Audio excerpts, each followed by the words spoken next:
that, I looked at it and there you go. Now we're rolling. So let's start all over again. Okay. Action. Exactly. Second time better. All right. Today is October 31st, Yes. 2018. We're in Boca Raton, Florida, with Monica Levin, and we're here to talk about your father, Shorty Levin, Louis Shorty, as everyone called him. And his connection to the Exodus and the Warfield, what was it called? Originally it was called the President Warfield. He was the president of the shipping company, not the president of the United States. Who was the president of the shipping company? President Warfield. Right. And as a matter of fact, he was the uncle of the Duchess of Windsor. Okay. Her last name was Warfield. And your father, tell me when and where he was born. he was born in Washington, D.C., delivered by a midwife, and he was born in March of 1914. 1914. Into a Jewish home? Yes, he was born in the home. Born at home. So, yes. And his parents are from where? They're from Lithuania, Vilna, Lithuania, both of them. Were all the kids born in the United States, or were some of them born in the old country? None of them were born in the old country. Only one was born, the first one was born in New York. Okay. Everybody else was born in Washington. Wow. Okay. And there were 10. There were 10 of them. And he is number? 5. You mentioned that your father never finished high school, No. but yet he was a successful businessman. Yes, he was. He went into business with your grandfather? Or he kind of learned the trade of being a businessman? He learned the trade of being a businessman by working with him.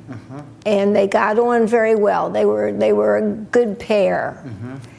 My father loved to learn. He loved business.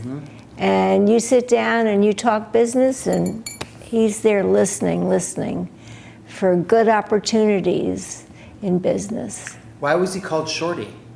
It was a game that the kids used to play, and somehow he wound up with the name, your name will be Al, and your name will be Joe, and your name will be Shorty. And that's just... Was he short? Was he a short guy? No, not really. No. He's about your height.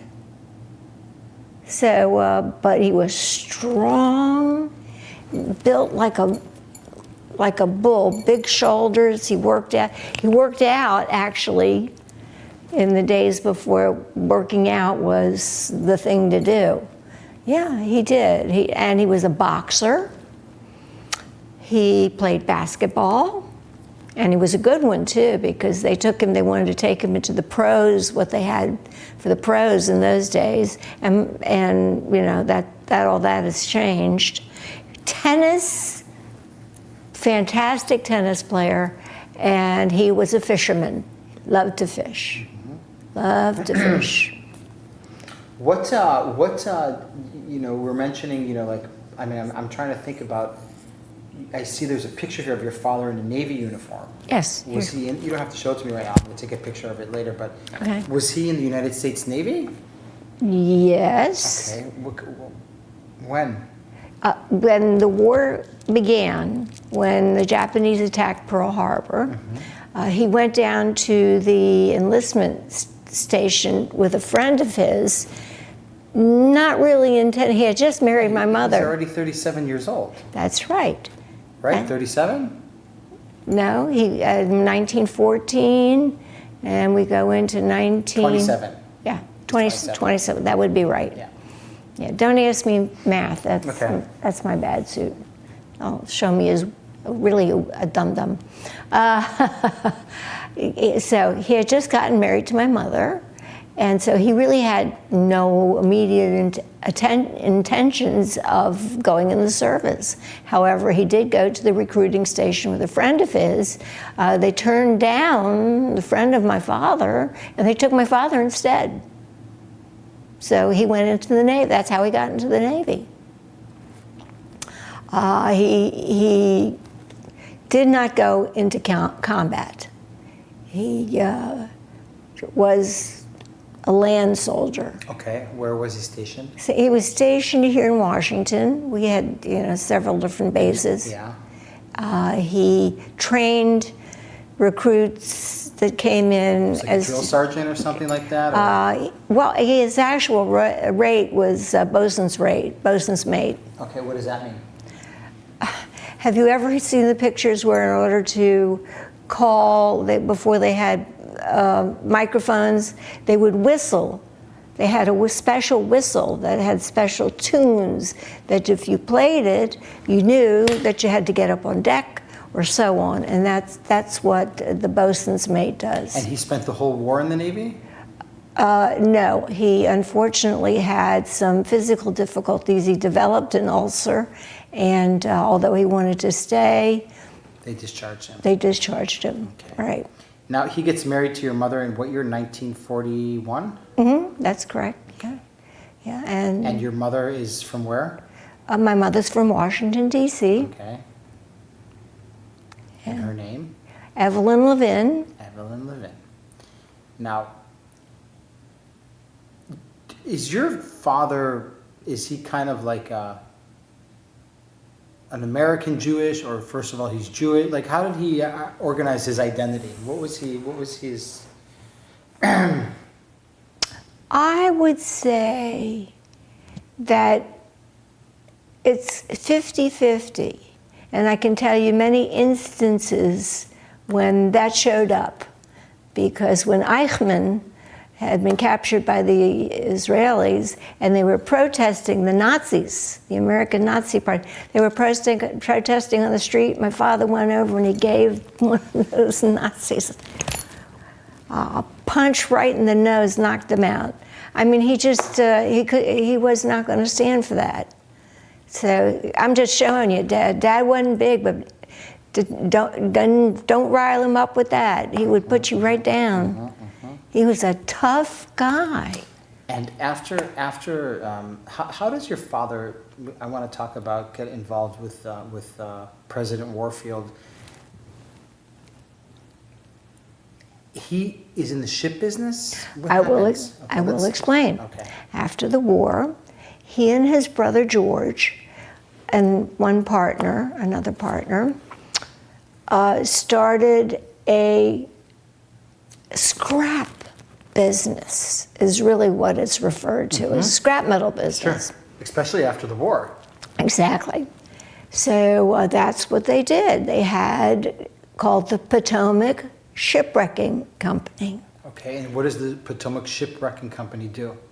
That was what they did. They took in the junk, and they would crush it down and sell the junk. Sell whatever was there for the metals, And the President Warfield was a very old ship by then. It used to be used as a ferry boat to go back and forth between Baltimore and Norfolk, Virginia. They didn't have a bridge.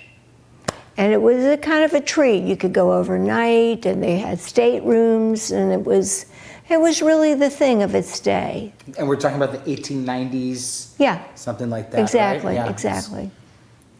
And, So your father opens up this business with his brother George and another partner, and it's called the Potomac Scrap? The Potomac Shipwrecking Business. The shipwrecking business. And he's in this business, and does he know what's going on in Palestine? Is he aware of what's happening around him, or is he just... He is aware, yes. All Jews were aware. I'm not saying that people were turning their faces away. They just were overwhelmed by the horror of it all. And I said to my dad, I said, Dad, why didn't you do more? I went in the Navy, So, okay, I was in the Navy. And I said, what about Mom? Well, your mother's not for organizations, blah, blah, blah. Well, all right, so that's, many Jews still didn't believe it. They did not believe that such a thing could happen. Honestly, very complacent, very like, well, okay, it's happening over there, but it's not happening to me. So let's get back to the company that your father owned with his brother. Yes. So they open up this company. Yes. And somebody must approach them. Yes. Now, there was an embargo at that time. Now, this is between 1947 and 1946 and 47. And 48. 46, 48. Yeah. As soon as Israel was declared a state, our embargo was lifted. Right. My father was contacted by a company called the Chinese American Industrial Corporation. It was a front. They had to do something fictional because otherwise, as I said, had they been found out, they would have been put in prison. Because there was an embargo. Because there was an embargo. You couldn't sell anything to the British Mandate Palestine. So my father and his brother, and they asked about, did they have a ship, these callers? Did they have a ship, could carry passengers, could be renovated to be seaworthy? Yeah, my father says, I have just what you need. I have 2 ships, you can have them both, you can select one, and so on. The other one they didn't take, I don't know why, but they did take the Warfield. The President Warfield. Yes. And did your father ever talk to you about, was it just a normal business transaction and that was it and it was gone? I did not find out about it until I saw the movie Exodus with Paul Newman.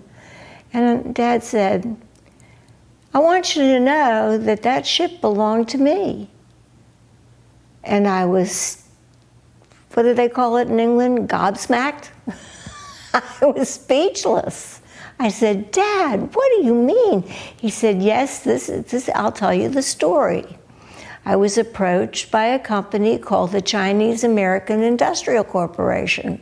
They were looking for a ship that could be renovated to take passengers. You know, long distances on the sea. And he said, these fellows who called, they were Chinese. So we worked out the details of the deal, how much, and you know, you had to have, there was a lot of paperwork. I have a ton of paperwork that big. When my father, they had finally come. Do you have that paperwork here? I have, yes, I have. I have some. I gave the original to the Haifa Maritime Museum. Okay, so the originals are in Haifa. Yes, they're in Haifa. Then I also gave a copy to Yad Vashem, and I gave a copy to, what was the other one that I gave a copy to? Yeah, two places. Yad Vashem. It was Yad Vashem and the Haifa Museum. So I gave them both full printed out copies.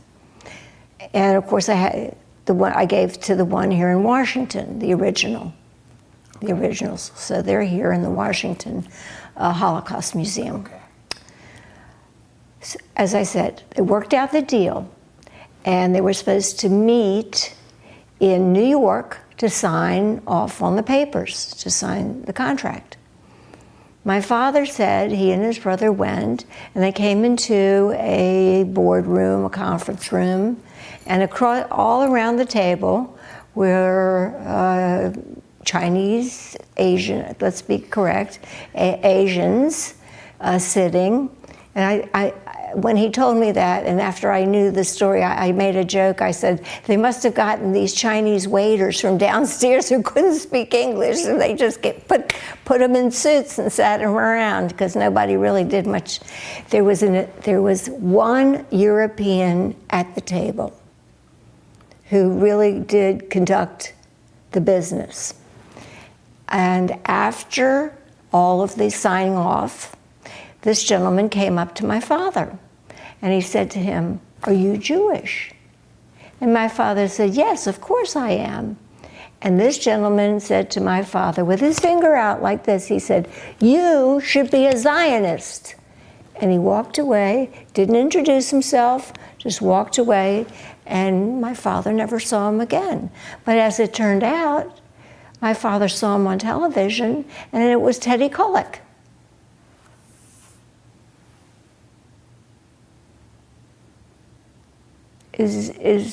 But this was it. This was the thing. And so, if I may add the PS to the story, my father had gotten all kinds of ships to wreck.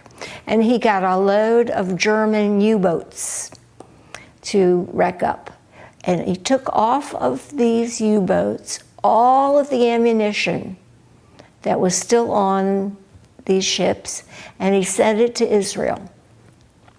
So that, because unfortunately in 48 there was a war, and the Israelis were short on ammunition and things, and my father gave him everything he could. Gave who? Gave the Israelis all of this ammunition, guns, everything that he could. Was he still dealing with Teddy Kollek, or that was the last time That you was saw him? that was it. He only saw him that one time. But he contacted the people he needed to get in touch with, and he said, "I have all of this ammunition, all of this everything. Take it, take it." And he gave it to him. And so it was necessary. It was something that was very much needed. And by that time, my father understood what he was doing. And by that time, it was 1948, and he couldn't go, and he wasn't going to go to jail. So that was really something. Tell me about your lecture in Haifa. You said that you gave a lecture this year. Just very short. They gave me just a few minutes. And all I did was I wanted to tell them the story about being at with the Chinese fellas, and how it was Teddy Kollek, and everybody laughed. They thought that was a riot. But they only gave me, the mayor of Haifa didn't want to give me too much time. It's funny that you say that, because the mayor of Haifa just lost his job yesterday. Oh, really? Oh, yeah. Oh, so sad. Well, there was an election. So, yeah. Goodbye and good luck. Exactly. And and that was it. So your father never did any more ships with them. It was just the President Warfield. He didn't have another ship. He didn't. The other ship that they turned down was not suitable. Right. So but giving the ammunition and everything he could give, he did. Whatever he had. I wonder who his contact was back then. I would like to know too. Yeah. But this has gone with the wind. Yeah. I was a kid. Let's face it, I was like 16, 17 when he first told me that he had been involved in this. So, and then I'm in high school and I'm doing this and that, and I really wasn't able to get in and do the research that I really wish I could have. Sure. Wow. And to me, my father was just the greatest hero in the world. Because it wasn't the greatest thing. But he did save lives. There were 4,000 people at this gathering in Haifa when I was there last year. 4,000 survivors and their children and their grandchildren. Amazing. And I was really delighted that I could just say to them, if I could just hug all of you and call you my sisters and my brothers, I know my father would want that. So it just made me feel, I just can't tell you how I shook with love. Sure. I did, because these were people that otherwise would not have made it. And of course, the ship was blown up in Haifa Harbor. They're trying right now, the Association of Alumni, shall we call it, of survivors and so on, have an organization where they're trying to raise money so that they can do a recreation of the Exodus and have it there docked at the Why was it blown up? why are things blown up in Israel now? The Arabs were not too thrilled to have that around either, so they blew it up. However, moving on, today, this organization wants to recreate the Exodus. They want to, and have it docked at the Haifa Maritime Museum. So we're raising money to help them to get this done. It's not an easy thing to do, of course, but they're so wonderful and they're such loving people.